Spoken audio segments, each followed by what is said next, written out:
¿Qué tal? Espero que Estamos estén grabando. todos y todes bien. Mi nombre es Esteban de Gori, soy el profesor adjunto de la Cátedra Historia Social Argentina, de la carrera de Trabajo Social. Así que bueno, espero que estén todas, todes y todos bien. Gracias, Jorge. Damos un segundito que se terminen de ingresar aquellos y aquellas que están ingresando. Y bueno, hoy nos vamos a meter con un tema interesante. ¿Por qué digo interesante? Porque lo que va a pasar ahora, lo que voy a explicar ahora, va a tener mucha relación con lo que va a pasar en el siglo XX. ¿Sí? Sobre todo en el siglo XX europeo. Esto es un tema que debemos... Un minuto, por favor. Este es un tema que debemos tener en cuenta para poder comprender no solamente la Primera Guerra Mundial, sino la Segunda Guerra Mundial y los procesos que se van a desatar sobre todo durante el siglo XX. Por eso digo que este es un periodo importante para tener en cuenta. Ustedes sé que estuvieron viendo la anterior clase, estuvieron viendo una mirada sobre el sistema agroexportador, la Argentina, y algunas cuestiones, y ahora nos vamos a dirigir a un momento histórico que son las últimas décadas del siglo XIX europeo y latinoamericano hasta la Primera Guerra Mundial, que la Primera Guerra Mundial dura 4 años. ¿Sí? ¿Me siguen hasta ahí? ¿Se escucha bien? ¿Sí? Perfecto. Al final, para los que llegaron recién, preguntas. Esperemos que lleguemos. Avanzamos. Muy bien.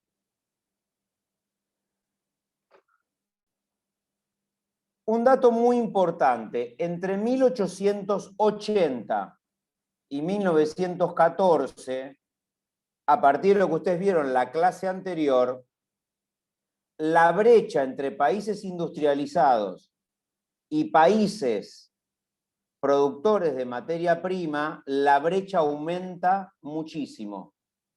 Primero aumenta la diferencia entre los países industrializados y los países productores de materias primas. ¿Por qué? Porque los países productores de materia prima, por primera vez y en gran escala internacional, se convierten en países dependientes. ¿Sí? Hay una gran productividad en el mundo, ya sea industrial como agrícola, pero tal vez el dato más importante, que entre 1880 y 1914, los países industrializados asumen un lugar preponderante en la lucha geopolítica y geoeconómica. ¿Hasta acá me siguen? ¿Hasta acá vamos bien? Cualquiera que no escuche me interrumpe, o cualquiera que no haya entendido alguna cuestión me avisa. Sigo con algunos datos importantes para saber dónde estamos parados. Estamos parados en Europa, ¿sí? Estamos parados en el mundo occidental por ahora, todavía no nos fuimos de ahí. Entre 1873 y 1895 se va a producir algo muy importante. No solamente una lucha por repartirse el mundo, no solamente los europeos intentan repartirse el mundo y lo hacen, se reparte en África, se reparte en Asia, ¿sí? Se reparten el imperio persa, se intentan repartir el imperio otomano, ¿sí? Sino que entre 1873 y 1895 aparece algo muy importante a tener en cuenta, que es que los precios mundiales caen, y cuando los precios mundiales caen, cae la rentabilidad. Para decirlo en un ejemplo que todas y todos y todes conocemos, obviamente cuando cae el precio de la soja, cae la rentabilidad de sus productores. ¿Está claro? Lo mismo pasa a nivel mundial con cualquier otro producto. Por lo tanto, los grandes industriales, los grandes productores, los grandes banqueros los grandes financistas presionan para no perder rentabilidad. Una forma de no perder rentabilidad, ¿cuál es? Lograr acceder a otros territorios. Pero no solamente eso, sino que también para aumentar la rentabilidad algunos sectores van a presionar para que haya proteccionismo, va a aumentar la presión de los trabajadores, se va a producir una gran expulsión del mercado de los pequeños y medianos empresarios. A partir de esto que se llama la larga depresión, se comienzan a observar qué pasa en el mundo global, en el mercado internacional, cuando caen los precios de los productos y cuando cae la rentabilidad. ¿Sí? Entonces aparecen muchas estrategias para aumentar la rentabilidad. ¿Sí? A partir ya de 1895, por eso digo que la larga depresión va a durar desde 1873 hasta 1895. En 1895 los precios mundiales comienzan a aumentar. ¿Y qué pasa cuando los precios mundiales empiezan a aumentar? Aumenta la rentabilidad y empieza a aparecer un fenómeno muy importante en casi toda Europa y en algunas partes de América, como es la ampliación de los mercados internos. La introducción a los mercados internos de grandes masas que ahora trabajan en fábricas, que trabajan en bancos, que trabajan en servicios, ¿sí? Y que de repente tienen dinero y consumen en las grandes ciudades. De alguna manera empieza a aparecer ya a fines del siglo XIX las masas y la ampliación del mercado interno. ¿Sí? Y con ello, la transformación de la ciudad, los nuevos sindicatos que se arman en torno a este florecimiento o ampliación de las grandes ciudades.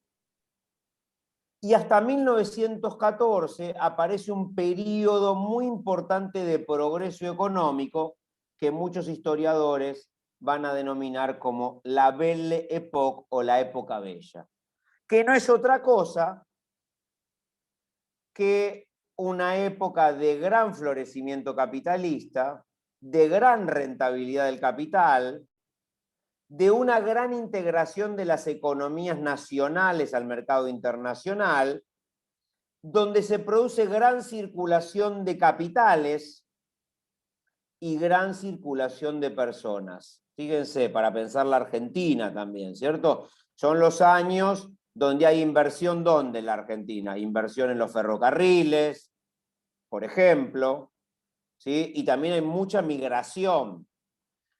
Parecería ser que esos años se combina con gran movilidad de capital y con gran movilidad de personas. Obviamente que no todos los países tienen este florecimiento, pero algunos sí lo tienen. Como por ejemplo Inglaterra, como por ejemplo Francia, como por ejemplo Inglaterra y como por ejemplo un país que por ahora está un poco olvidado, pero que va a empezar a asomarse, que es los Estados Unidos. Inglaterra se convierte en el gran taller del mundo ya desde mediados del siglo XVIII, y se imaginan que para fines del siglo XIX, Inglaterra no solamente tiene un desarrollo industrial muy importante, sino tiene algo también muy importante: capacidad de inversión en el mundo. ¿Sí? ¿Dónde van a invertir? Van a invertir en servicios que le permita llevar las materias primas que consumen rápido a Inglaterra. Una de esas cosas en las que invierten, ¿en qué es? En las redes ferroviarias. ¿Por qué invierten en la red ferroviaria? Es para abaratar el traslado, por ejemplo, de materias primas. Lo mismo van a hacer con Brasil con el caucho. Lo mismo van a hacer con Brasil y otros países con el tema, por ejemplo, del café. ¿Sí? De alguna manera, todas las inversiones comienzan a estar relacionadas con el traslado, con la logística y con la producción de materias primas. Vamos hasta ahí, esto es muy importante, ¿Por qué digo esto es importante? Porque esta inversión, fíjense, hace que estos países se conviertan en países dependientes de la inversión extranjera. Y obviamente dependientes geopolítica y geoeconómicamente de lo que suceda en las grandes metrópolis.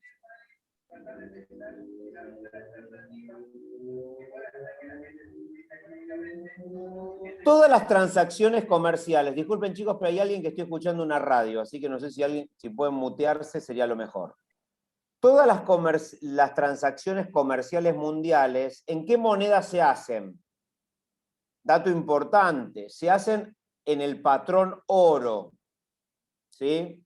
Nosotros estamos acostumbrados y acostumbradas a que las exportaciones se hacen en dólares, ¿cierto? Muy bien. ¿Cuál es la diferencia entre hacerlo en oro y hacerlo en una moneda? Esta es la primera pregunta, porque uno se dirá, ¿por qué me pagaban en oro? ¿Cierto? Por la practicidad, primero. No solamente por la practicidad, sino porque el oro no permite devaluación ni emisión. El oro no se puede ni emitir ni permite devaluar. Cuando entra en circulación una moneda, las monedas se pueden devaluar. Entonces, fíjense qué interesante esto. La transacción en oro solamente ¿quién va a beneficiar? A los sectores más competitivos. ¿Sí? ¿Y quiénes son los sectores más competitivos de este mundo occidental? Bueno, los grandes financistas, los bancos londinenses, los industriales alemanes, los ganaderos latinoamericanos, fundamentalmente argentinos, los arroceros indochinos. Quiere decir que el patrón oro en este comercio internacional liberal, donde cada uno competía libremente por presentar, por hacer rentable, por competir su producto, con el patrón oro se van a beneficiar algunos actores y otros van a perder. ¿Sí? Obviamente, fíjense qué importante esto, comienza a aparecer una presión muy importante de los productores agropecuarios europeos que ¿qué le exigen a sus estados? Protección. Protegeme de las vacas argentinas o del café brasileño, ¿sí? O protegeme de la vaca argentina o protegeme de, ¿sí? Los productores agropecuarios europeos comienzan a exigir protección de sus estados. Y en América, la paradoja, son los industriales que le van a pedir protección a sus estados para que los productos manufactureros o manufacturados de Europa no destruyan sus propias industrias. ¿Por qué remarco esto como un loro? Porque nuevamente, en la actualidad, cuando se discute el Tratado de Libre Comercio entre el Mercosur y la Unión Europea, los productores agropecuarios europeos piden que sus productos sean protegidos frente a los productos agropecuarios argentinos y latinoamericanos. Y los países como Argentina, Brasil, Uruguay, Paraguay, en menor caso, sobre todo los últimos, pero sobre todo Argentina y Brasil, piden a la Unión Europea o exigen proteger sus productos industriales.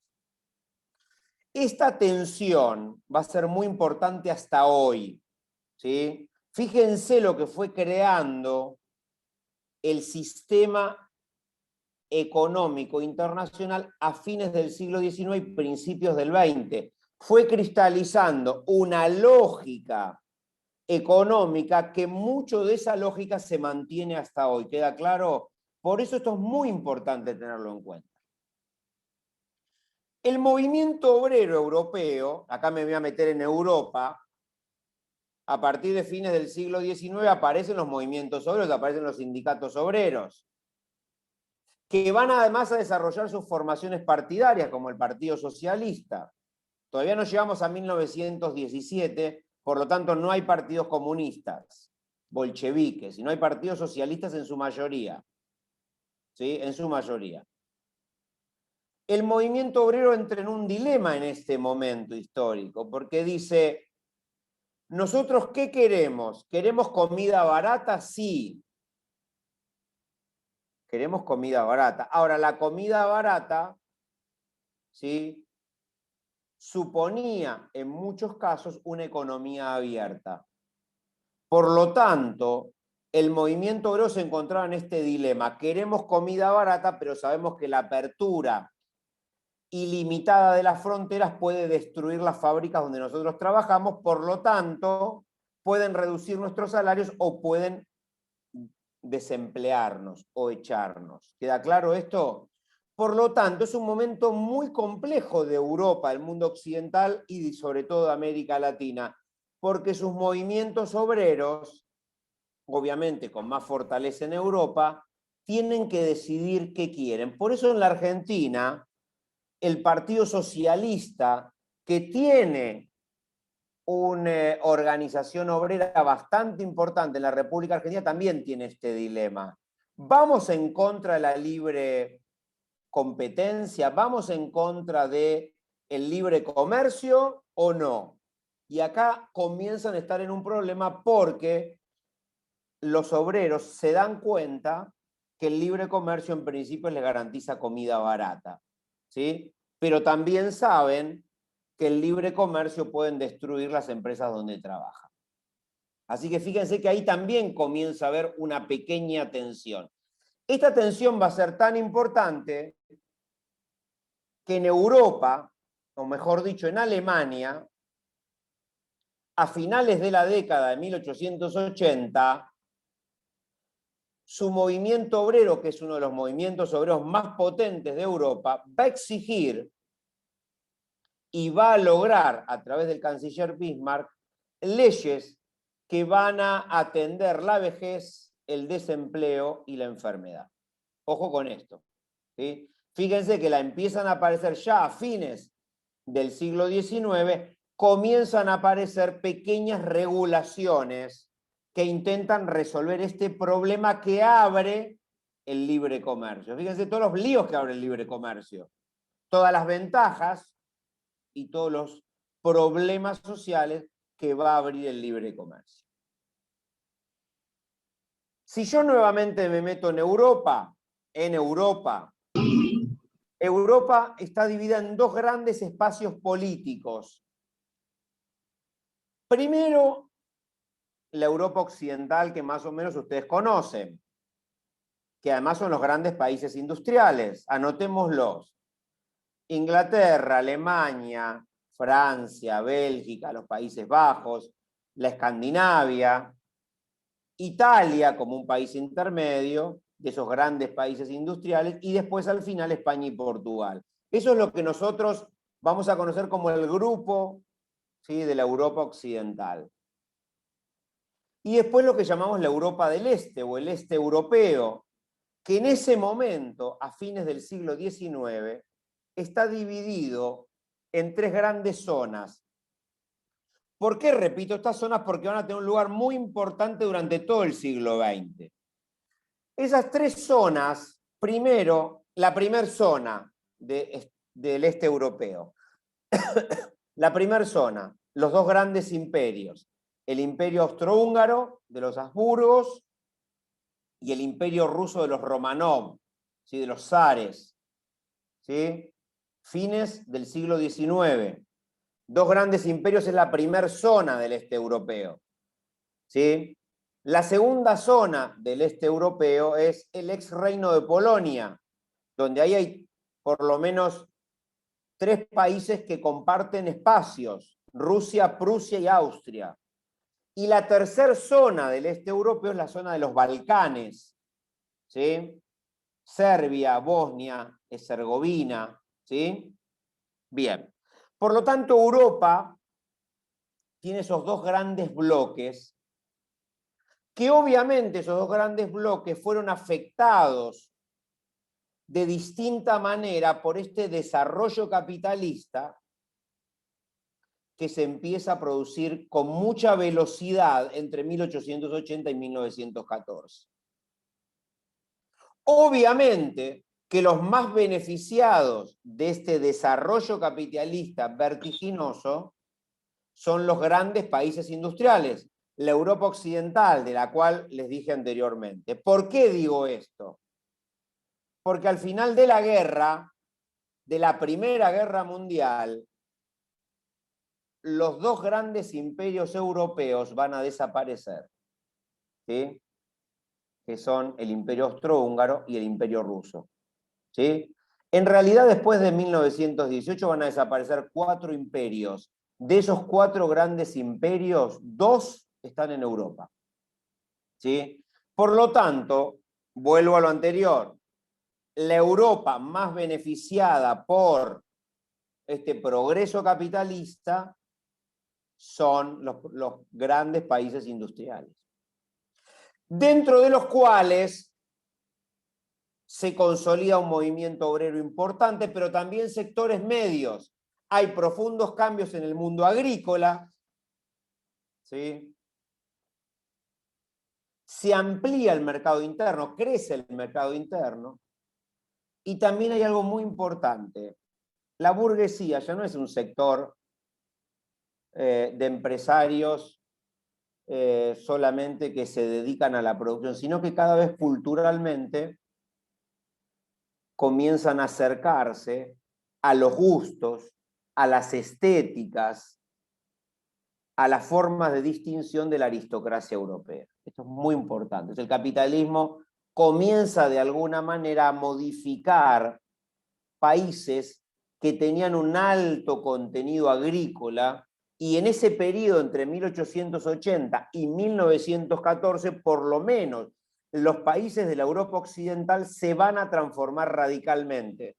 Se fortalecen los sectores medios, aparecen partidos socialistas, aparecen sindicatos obreros, ¿sí? Casi lo mismo pasa en América, en algunos países, como por ejemplo Estados Unidos, ¿sí? Argentina.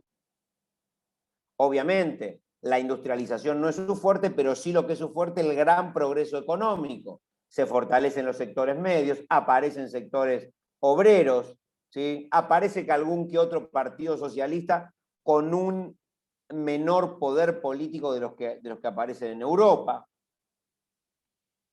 Por lo tanto, esos sectores medios, siempre piensen en el link con Argentina, esos sectores medios van a presionar, y esos sectores obreros van a presionar sobre el sistema político, y en muchos países de la Europa occidental como de América van a conseguir reformas electorales, ¿sí? Y en algunos casos avances en la legislación laboral. Anoten, 1912, reforma electoral en la Argentina, o la conocida Ley Sáenz Peña, ¿sí? Estados Unidos también va a pasar por un proceso muy parecido. Hay un fortalecimiento de los sectores medios, un fortalecimiento de los sectores obreros, aunque no formen partidos socialistas. Estados Unidos, a partir de 1880, va dejando de ser un país agrícola, viene de una guerra de secesión con el sur, ¿sí? Va dejando de ser un país agrícola para transformarse en una potencia industrial, ¿sí? Por lo tanto, en esta Europa occidental que comienza a cambiar su fisonomía, su lógica política, su lógica social, también de alguna manera tiene impacto, o se observa, mejor dicho, más que tener impacto, se observa también en algunos países del continente americano. Si uno tuviese que hacer un mapa antes de 1914, entre 1880 y 1914, en Europa vemos por lo menos 3 grandes universos políticos. 3. Primero, los partidos liberales, que defienden el libre comercio, que defienden el capitalismo y el progreso, que defienden la democracia representativa, ¿sí?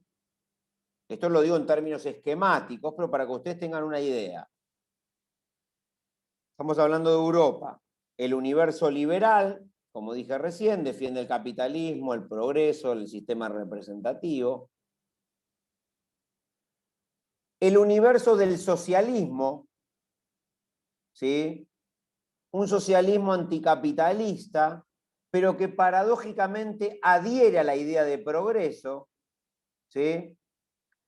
El socialismo no es un socialismo antiprogreso económico, sino todo lo contrario. Esto lo digo y lo refuerzo para pensar el socialismo en la Argentina también, ¿cierto? Porque el Partido Socialista en la Argentina apoya el libre comercio. Y un tercer universo, anótenlo porque esto es muy importante para lo que vendrá en la próxima clase, la derecha radical. ¿De dónde surge esta derecha radical? ¿Quiénes son estos muchachos europeos de la derecha radical? En principio, son organizaciones que van a apelar a la emocionalidad de las masas, pero algo muy importante, van a denunciar el impacto de las transformaciones sociales y económicas de las últimas décadas. ¿Sí?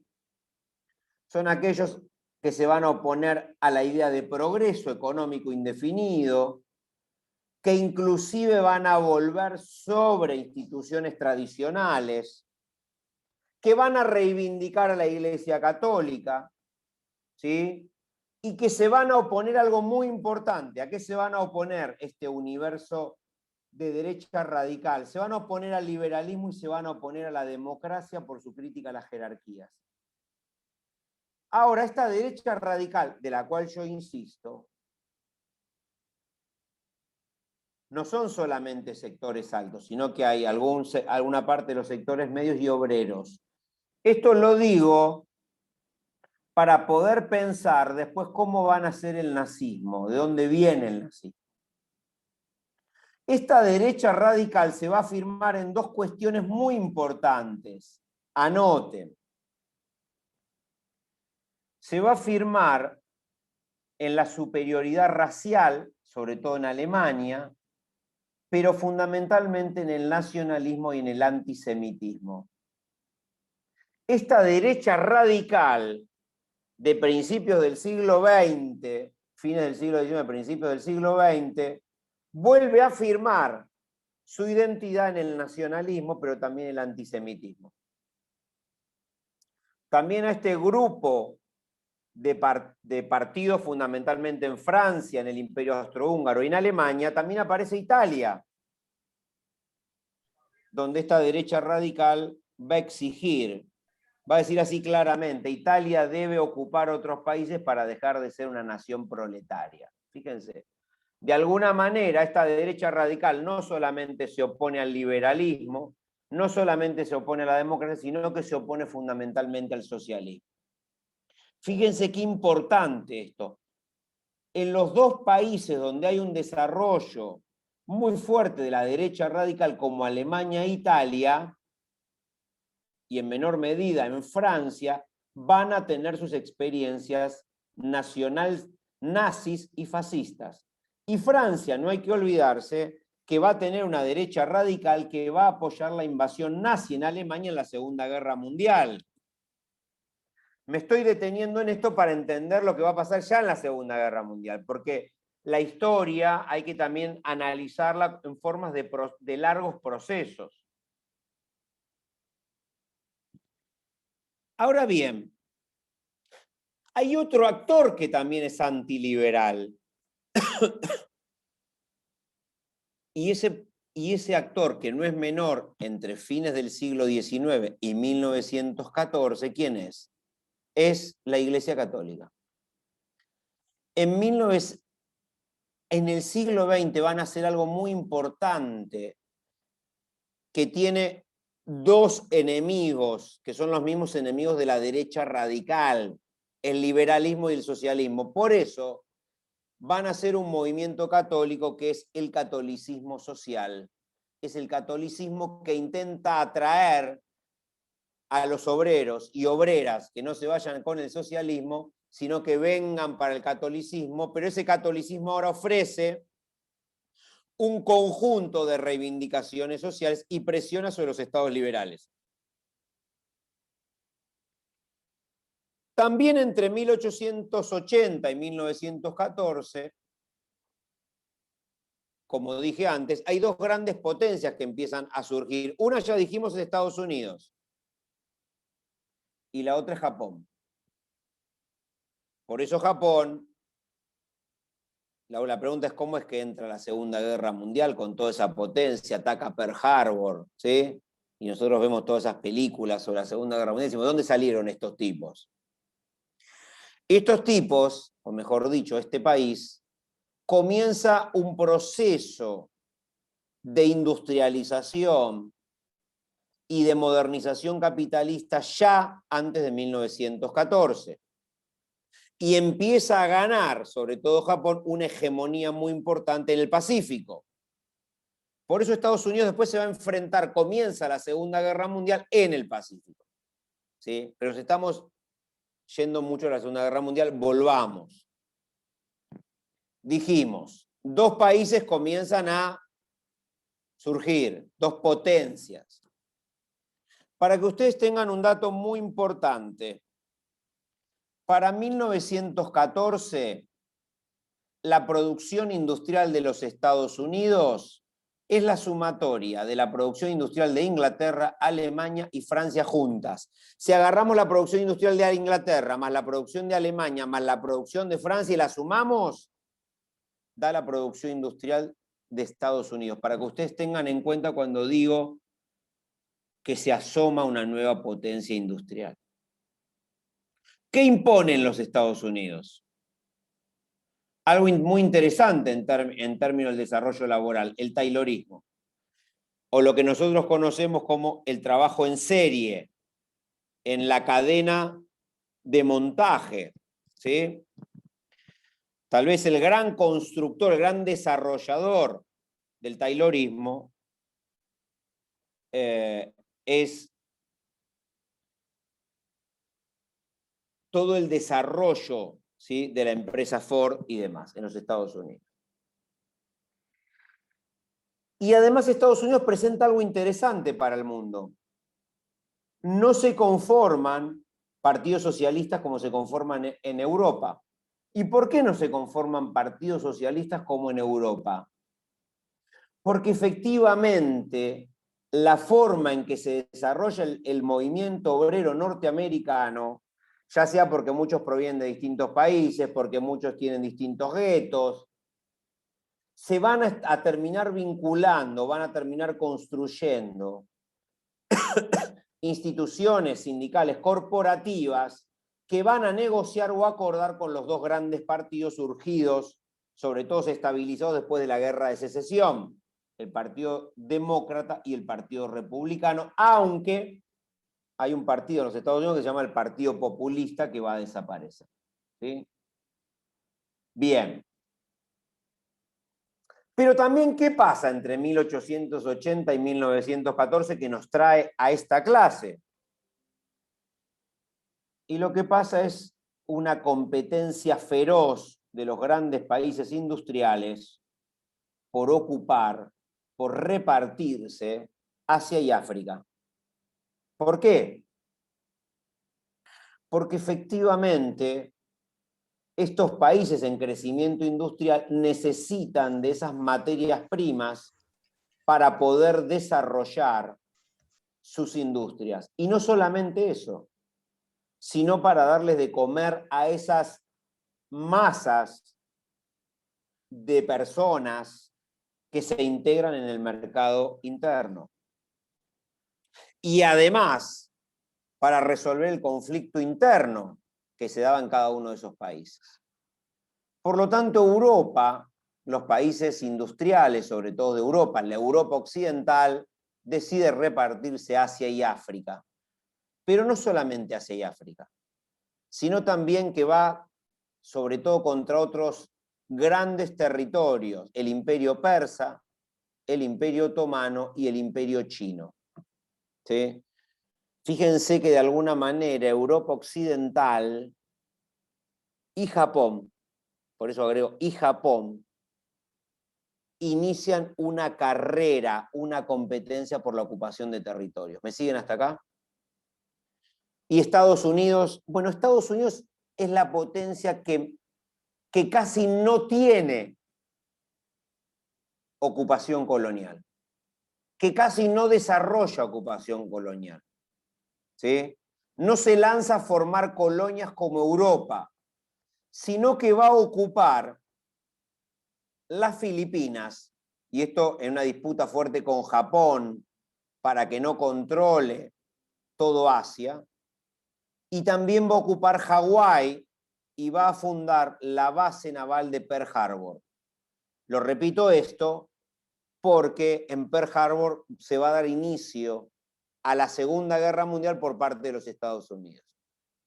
Por lo tanto, entre 1880 y 1914 comienza a metabolizarse una lucha por el control del mundo y por el control de determinadas zonas, ¿sí?, para obtención de materias primas. Pero fíjense qué interesante.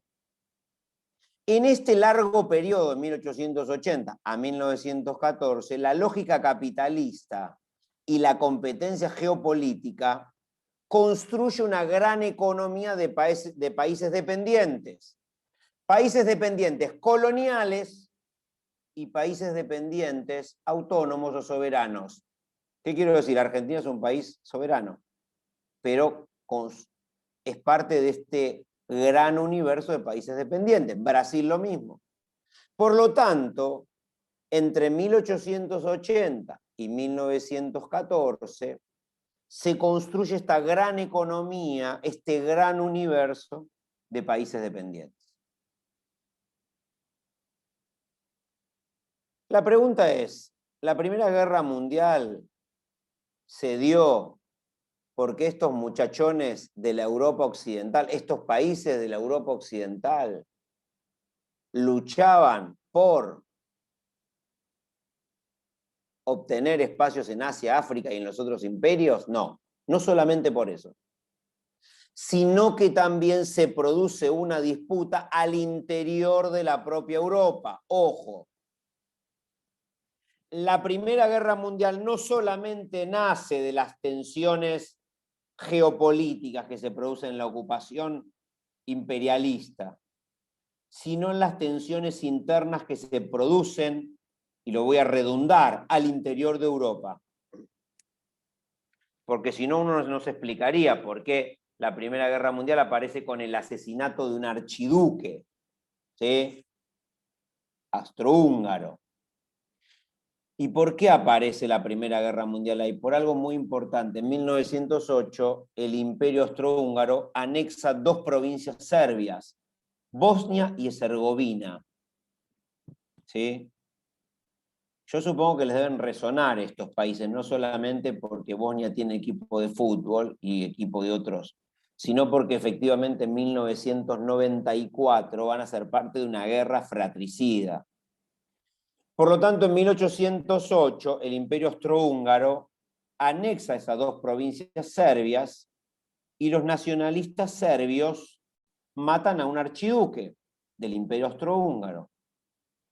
Por lo tanto, el Imperio Austrohúngaro le declara la guerra a Serbia. Pero el Imperio Ruso, que apoyaba a Serbia, le declara la guerra al Imperio Austrohúngaro. No solamente eso, sino que Rusia apoya a Serbia porque Rusia quiere recuperar territorios que controlaba el Imperio Austrohúngaro. Por lo tanto, utiliza esta tensión, esta guerra entre Serbia y el Imperio Austrohúngaro para decir, bueno, tal vez recuperamos algo. Lo mismo pasa con Italia. Italia va a apoyar a Serbia porque quiere recuperar algunos territorios que pertenecían al Imperio Austrohúngaro. Y además Rusia, en su apoyo a Serbia, recibe el apoyo de los dos países más importantes de Europa, que ¿quiénes son? Gran Bretaña y Francia. Por lo tanto, fíjense qué interesante, ¿cierto? Por lo tanto, la guerra va a configurar dos campos enemigos. La Entente, por un lado, que está integrada por Rusia, Serbia, Inglaterra, Francia, a la cual después se le va a unir Italia, Grecia, Portugal y Estados Unidos. Ojo, y Estados Unidos. Estados Unidos va a participar de la Primera Guerra Mundial, pero con un dato muy importante: no va a haber un tiro en Estados Unidos, ni en la Primera ni en la Segunda Guerra Mundial. ¿Está claro? Por lo tanto, la Entente se va a enfrentar a una alianza que se llamaba la Alianza de las Potencias Centrales. Alemania, el Imperio Austrohúngaro, y después va a ser apoyado, entre otros, por el Imperio Otomano. Fíjense qué importante. ¿Sí? Iván, perdona que te interrumpa. Sí, sí. Te quedan 15, como dijiste que te avisemos. Perfecto. Sí, ya termino. Esto es muy importante porque Rusia, que había configurado el primer actor de la guerra en 1917, se va por la revolución bolchevique, que ahora voy a explicar 2 líneas sobre eso. ¿Sí? Y de las potencias centrales, dato muy importante, no solamente está Alemania, el Imperio Austrohúngaro, sino también el Imperio Otomano. En esa guerra, que va a durar 4 años, no solamente hay un desarrollo científico, tecnológico, industrial, como nunca antes se había visto, ¿sí? Y también hay un desarrollo de los nacionalismos como nunca antes se había visto. También se va a empezar a ver un par de datos importantes de la guerra. Primero, la incorporación de los Estados Unidos. Segundo, la incorporación de países latinoamericanos como Cuba y Brasil, que a veces saben muy poco sobre esto. ¿Sí? Y además, la salida de la guerra, casi de quien había sido uno de los grandes actores promotores de la guerra, que es Rusia. Y un cuarto elemento, de la que no hay que olvidarse: de la salida de la Primera Guerra Mundial caen 4 grandes imperios. 4 grandes imperios se dinamitan, que es el Imperio Ruso, el Imperio Austrohúngaro, el alemán y el otomano. ¿Sí? Me voy a dedicar unos segundos al Imperio Ruso. El Imperio Ruso, como va a pasar en 1989 con el mundo soviético, 100 años antes, el Imperio Ruso va a caer, entre otras cosas, por problemas internos. Y sobre todo por problemas internos de quienes gobiernan, que son los zares.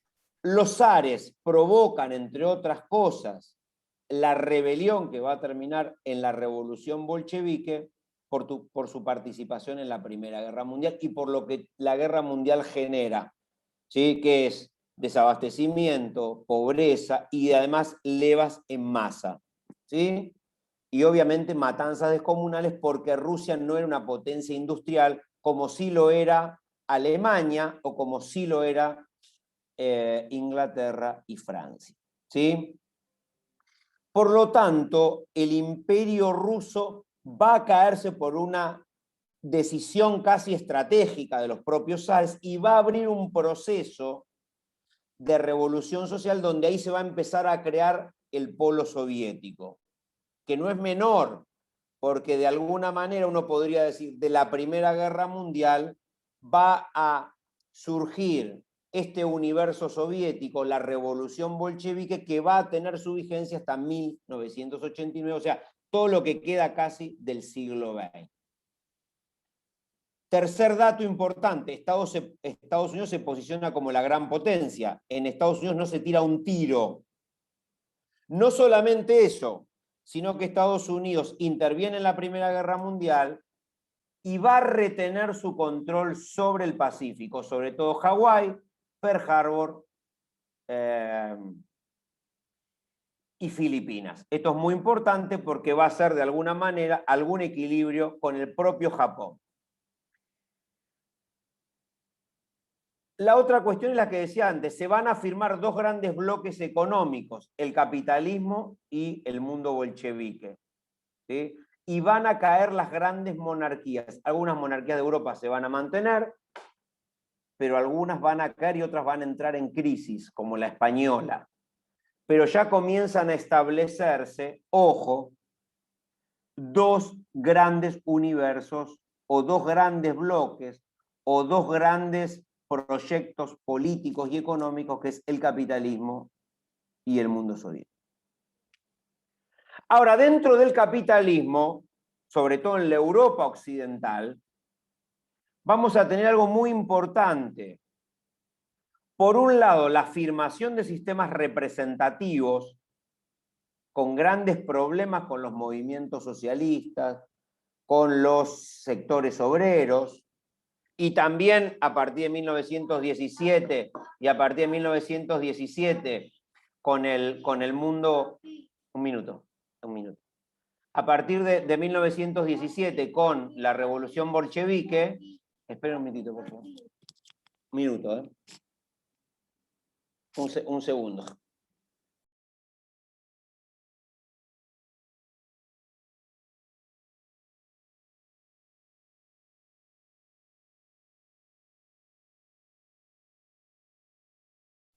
Perdón, un problema familiar, de orden familiar. Y bueno, los hijos son así. ¿Qué decía? Lo último, no me quiero extender de las 19 horas. Hay una afirmación de los sistemas representativos liberales, Francia, Inglaterra, Países Bajos. Hay una caída de las viejas monarquías, como en Italia, otras entran en crisis, ¿sí? Como en España, avances de los sistemas representativos con grandes conflictos internos y sociales vinculados a los partidos socialistas y al sindicalismo. Y por otro lado, el avance de esas derechas radicales que nosotros habíamos observado en ese largo periodo que va entre 1880 y 1914. En ese gran, me quedan 8 minutos, pero en ese gran universo que va entre 1880 y 1914, que se llama la Belle Époque, no solamente uno siempre tiene en el imaginario el progreso económico indefinido, ¿sí? El aumento del consumo, el bienestar económico, la transformación de la fisonomía de las sociedades, la integración a los mercados internos. No solamente es eso, sino también que en algunos países aparecen las derechas radicales, aparecen los partidos socialistas, aparece la Iglesia Católica en su versión antiliberal, pero también en su versión social, que es el catolicismo social. Por lo tanto, en 1880, además de que los grandes países se dividen el mundo, y el mundo no solamente es Asia y África, sino el Imperio Otomano, el Imperio Persa y el Imperio Chino, no solamente está esa división, sino que aparece lo que podemos denominar el gran universo de los países dependientes. Porque entre 1880 y 1914 aparece de alguna manera una dinámica global donde países coloniales o territorios coloniales y países soberanos se incorporan a una lógica del capitalismo asimétrica, donde efectivamente los países industriales y sobre todo algunos países de Europa, Japón y Estados Unidos comienzan a tener un lugar preponderante. Después de la Primera Guerra Mundial, que obviamente la Entente va a ser la triunfadora, se abren otras crisis, de las cuales vamos a charlar para las próximas clases. La crisis de la deuda de guerra, pero también crisis políticas, porque los liberales no se van a sus casas, las derechas radicales no se van a sus casas, y los partidos socialistas y ahora los partidos bolcheviques tampoco se van a sus casas. Por lo tanto, la post-Primera Guerra Mundial abre un conflicto de crisis que de alguna manera van a ir metabolizando en otras situaciones y en otras discusiones, ¿sí? Bueno, con esto ahí tenemos un panorama de estos años agitados.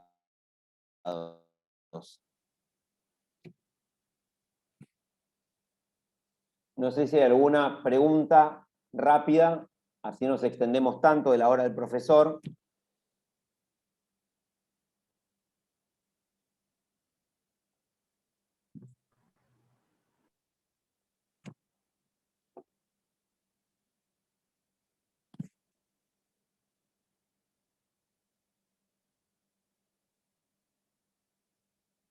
Bueno, no hay preguntas, así que entiendo que todo está clarísimo, ¿no? No sé, digo.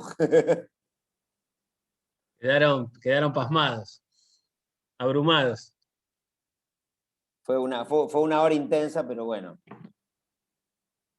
Son muchos años en poco tiempo, así que en una hora, en menos de una hora. Ahí Eugenia dice clarísimo, Candela dice se entendió todo perfecto. Bueno. Bueno, genial entonces. Sofi Coto, que es dueña, es la hija de Coto, así que ojo, cuando vayas al supermercado, acordate de ella. Decirle que baje los precios, ¿viste? Pero bueno. Bueno, entonces yo creo que, bueno, igual el profesor grabó la clase y cualquier pregunta, nada, le pasan mi correo al profesor y cualquier duda me avisan y la resuelvo. Vamos a cumplir con el horario del práctico, así nadie se aburre, ni nadie nos putea. Así que bueno, muchas gracias, Jorge. Gracias por todo. Gracias a ustedes por estar ahí. Algo les aviso por las dudas. Esta clase la volvemos a dar mañana a las 9 de la mañana. Digo, por si alguno o alguna se quedó con alguna duda, puede participar y si no, la clase también de hoy va a estar grabada. Así que tienen dos opciones. Muchas gracias, Esteban. Bueno, gracias a ustedes. Que les vaya bien. Chau, chau. Gracias, profe. Gracias, profe.